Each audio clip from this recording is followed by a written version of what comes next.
Welcome to the grammar class. This time we are going to see connectors. But Jennifer, our grammar coach, is going to explain this for us. Please pay attention.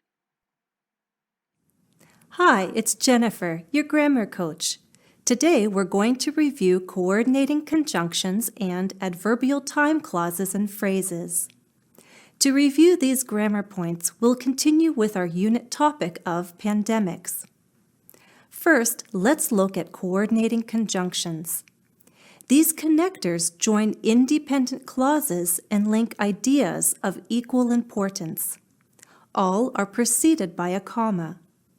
They are sometimes called fanboys as a way to remember them. The first conjunction, for, shows cause or reason and is primarily used in formal language. The conjunctions and nor are used to show additional ideas, but nor is only used to connect negative ideas. Notice how the word order changes when you use nor. In these next two examples, but and yet connect contrasting ideas. Yet is used to indicate an unexpected contrast. In this example, it was unexpected or a surprise that older children and young adults got sick too.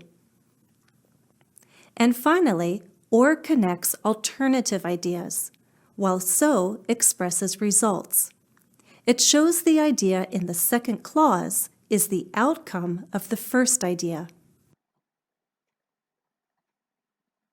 Also, I am including two charts that will help you to do your task.